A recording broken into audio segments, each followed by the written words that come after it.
ये climate change का असर है कि सब बादल गोरखपुर के दाएं बाएं से निकले जा रहे हैं। नई सड़क अभी बनी है जिसका हाल ही में उद्घाटन किया गया है, 7,000 करोड़ उससे ज्यादा कीमत बताई जा रही है। उसकी गुणवत्ता को लेकर आपने हमेशा सवाल उठाया है। हाल ही में सुनने में आया है कि सरयू के किनारे आजमगढ़ और अम्बेडकर नगर के बॉर्डर पर वो सड़क जगह जगह टूट रही है, मिट्टी फंस रही है, कटाव हो रहा है और रातों रात अधिकारी को पैच वर्क करने में जुटे हुए हैं। इसकी गुणवत्ता को आप लोगों ने जो सवाल उठाया था वो जमीन पर धरातल पर वैसा ही दिख रहा है। भाई मुख्यमंत्री जी ये काम करने के एक्सपर्ट नहीं हैं, उनसे वही काम लेना चाहिए जिसके वो एक्सपर्ट हैं।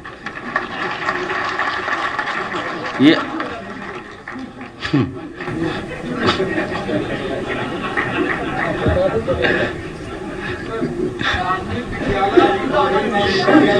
किया जा रहा है, तो ये क्या जनता के हित में सरकार का निर्णय? मैंने कई मौकों पर कहा और फिर मैं कहता हूं, भारतीय जनता पार्टी ने पूरी जानकारी की कि किन किन बूथों पर चुनाव वो हारते हैं, लगातार हार रहे हैं।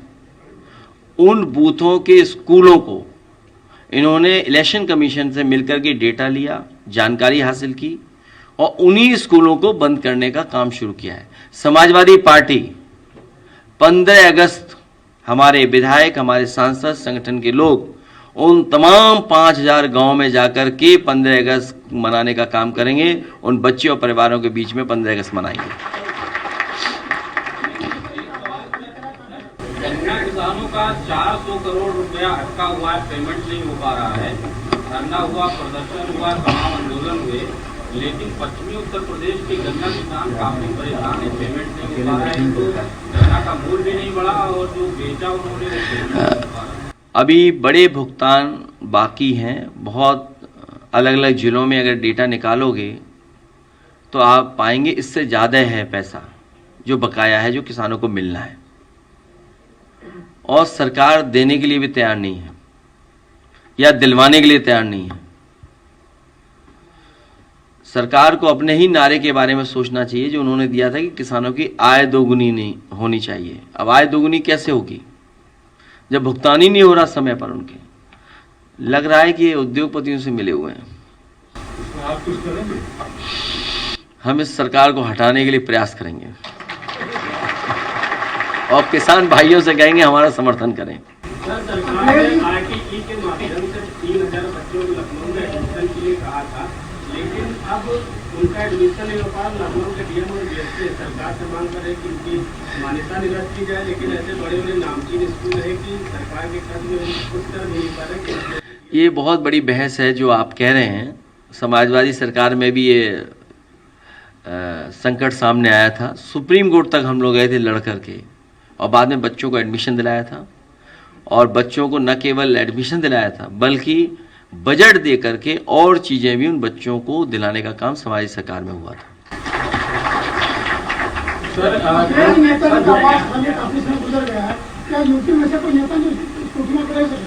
कहाँ पर? अरे हमारा भी तो आवाज खाली हुआ है। तुम तो गए थे कैमरा लेकर के? नहीं गए थे? तुम नहीं थे उसमें पत्रकार। नहीं, ये कोई बड़ा इशू नहीं है। देखो हम आपसे फिर बताएं, ये कोई बड़ा इशू नहीं है। ये तो अच्छा किया इन्होंने, उससे कुछ लाभ मिला हम लोगों को। देखिए लाभ क्या मिला मैं बताता हूँ। हालांकि उन्हें ऐसा नहीं करना चाहिए था, लेकिन वो सहारा लेंगे सुप्रीम कोर्ट का, कहेंगे सुप्रीम कोर्ट ने। आप साजिश देखिए, आप जिन लोगों ने वो घर खाली कराए,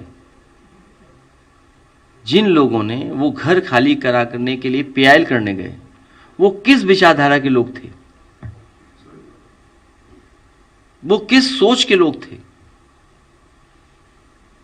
जो हमारा एक साथी ये कह रहा है 7,000 करोड़ की सड़क बनी और सड़क में बताओ गड्ढे हो गए, पानी आया थोड़ा बह गई सड़क, केवल एक जगह नहीं।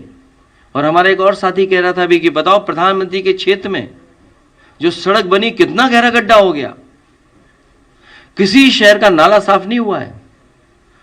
नाले साफ के लिए जो बजट आता है वो बजट साफ किया इन लोगों ने।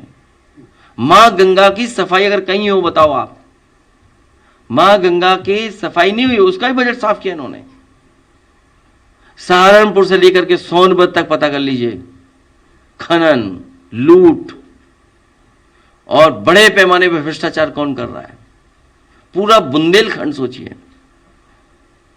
हम और आपने यही चर्चा की थी, बोलो विधायक जी ने एसडीएम को कूटा नहीं कूटा वो अभी भी नहीं पता हम लोगों को, सही कुटे थे कि नहीं कुटे थे, कि समझौता हो गया उनका।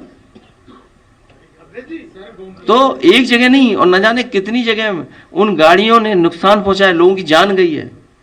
आप लोग समझते वीडियो दिखाते हैं और आपके साथी तो जिन जिलों में वो सब जानते होंगे। अब तो पानी आ गया, अब तो टीले दिखे होंगे जहां इकट्ठे कर रखे होंगे उन्होंने टीले।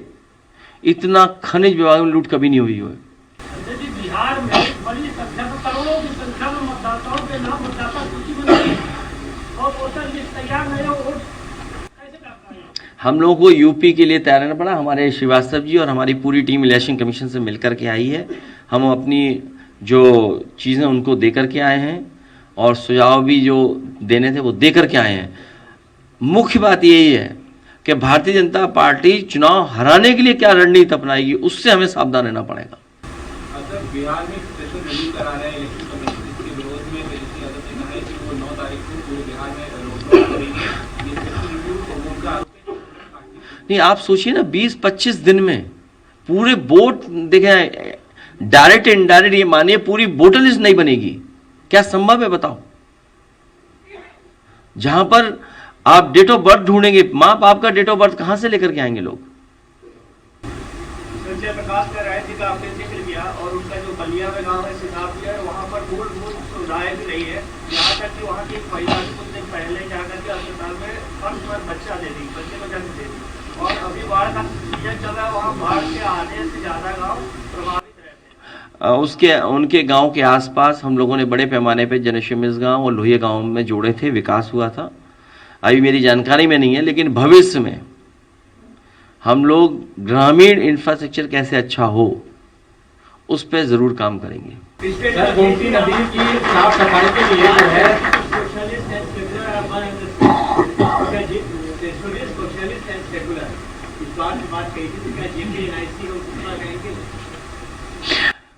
जो लोग आरक्षण के विरोधी हैं, जो संविधान के विरोधी हैं, जो हिंदू मुसलमान की एकता के विरोधी हैं, वो जीपीएनआईसी के विरोधी हैं।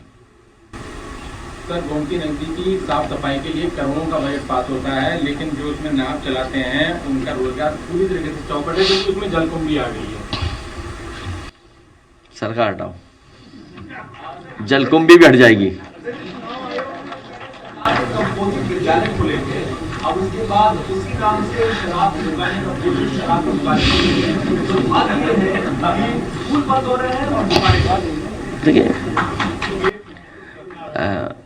नहीं, वो तो हटाने में मदद करेगी जो चीज़ बता रहे हैं।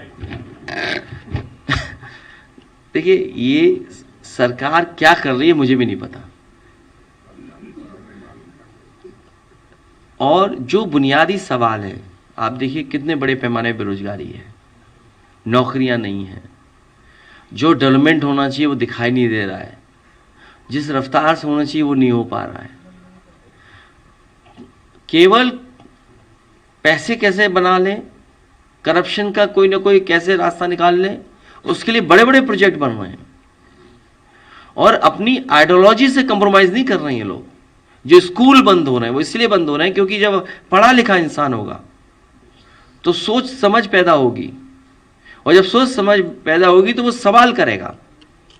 ये बीजेपी के लोग सवाल इनसे नहीं कर रहे, इसलिए ये स्कूल बंद कर रहे हैं। कोई सवाल पूछेगा, कोई तर्क करेगा, और फिर गरीब गरीब बना रहे, अनपढ़ बने रहें, इनको पॉलिटिकल लाभ उसी से मिलेगा। इसीलिए स्कूल के खिलाफ हैं लोग। भारत निर्वाचन आयोग ने 345 पॉलिटिकल पार्टियों को सूची से हटाया है जो पंजीकृत हैं, गैर मान्यता प्राप्त हैं। तर्क ये दिया है कि इन्होंने 6 वर्षों में इलेक्शन नहीं लड़ा, जबकि रजिस्ट्रेशन में जो एफिडेविट दिया जाता है उसमें एक शर्त होती है कि आप भारतीय संविधान को मानेंगे, सेक्युलरिज्म और समाजवादी पे आपका आस्था होगा। सुप्रीम कोर्ट ने 2002 में अपने जजमेंट में कहा है कि किसी भी पार्टी के पंजीकरण को रद्द करने का अधिकार चुनाव आयोग को नहीं है। 2002 में इस पे मुझे कुछ नहीं कहना है, बस हमें लक्ष्य बनाना है कि अपनी वोटर लिस्ट ठीक रखनी है, बस वोटर लिस्ट ठीक रहे हमारी। अखिलेश जी, आप आजमगढ़ गए थे। आजमगढ़ में जिस तरह से वहाँ पर पीडीए भवन बना है, जो गृह प्रवेश की विधि हुई, अब तुम इधर उधर जा रहे हो जाने अंतर्राष्ट्रीय स्तर पर, छोड़िए, पीडीए भवन बन गया है, हम सब लोग मिलकर के पार्टी को बढ़ाएंगे आगे।